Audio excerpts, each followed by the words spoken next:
l'Agence universitaire de la francophonie, la Fédération internationale des professeurs de français, le Centre de recherche et d'application pédagogique en langue, le laboratoire d'études et de recherche sur l'interculturel ont organisé les 15 et 16 décembre 2011 à la Faculté des Lettres d'El Jadida un colloque international sous le thème Enseignement, apprentissage du FLE-FLS à travers le monde, un paradigme en construction.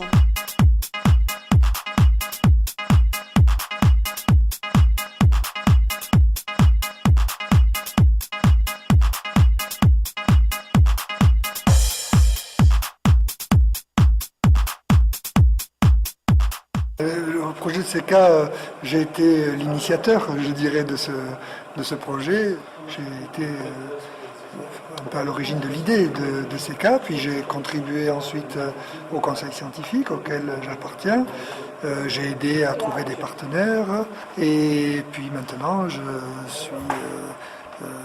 j'aide aussi à la publication des divers ouvrages que vous avez vus exposés et dont nous avons parlé ce matin aussi. L'objectif était d'essayer de découvrir quels peuvent être les traits constants de l'appropriation du français, soit en tant que langue seconde, soit en tant que langue étrangère, dans finalement 20 pays du monde. Il est né de la réunion de plusieurs institutions, d'une part l'Agence universitaire de la francophonie évidemment, d'autre part la Fédération internationale des professeurs de français, dont le président est Jean-Pierre Cuc, et puis d'un certain nombre de chercheurs, en particulier du CRAPEL de Nancy, qui ont souhaité faire, à partir de l'observation dans les classes, de la manière dont on enseigne le français, une sorte d'état des lieux sur les différences qui existent en fonction du milieu dans lequel on travaille, des contraintes que l'on rencontre. Alors on se rend compte qu'on n'enseigne pas le français de la même manière quand on est au Maroc, et on ne l'apprend pas de la même manière que quand on est en France, par exemple. Il n'y a pas d'apprentissage de langue sans imprégnation culturelle. La meilleure preuve, c'est que les langues artificielles n'ont jamais véritablement eu le développement qu'elles pouvaient espérer. Et puis après, c'est à chacun des citoyens de ces pays de savoir quelle utilisation, quelle part de lui-même il consacre à ça, où il donne, où il prend de cette langue et de cette culture.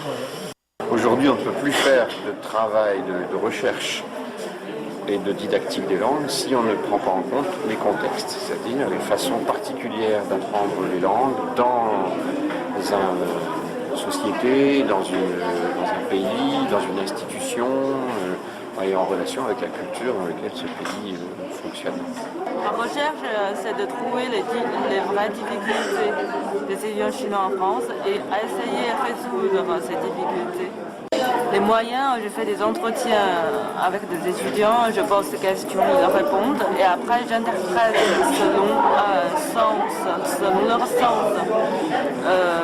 Après j'ai des questionnaires aussi pour étendre un peu le panel pour trouver plus de signification dans ma recherche. Donc ce sont deux outils que j'ai utilisés.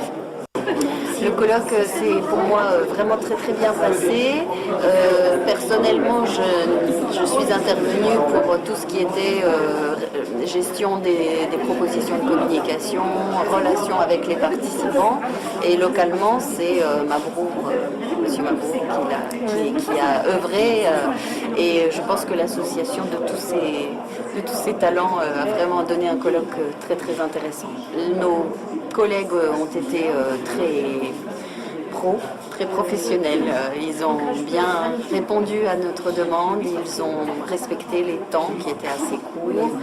Voilà, ça a donné lieu à des discussions très intéressantes et je pense que tout le monde se redynamise à nouveau pour prolonger le projet CECA et je pense qu'on va peut-être intégrer aussi des gens extérieurs qui ont été intéressés par la problématique.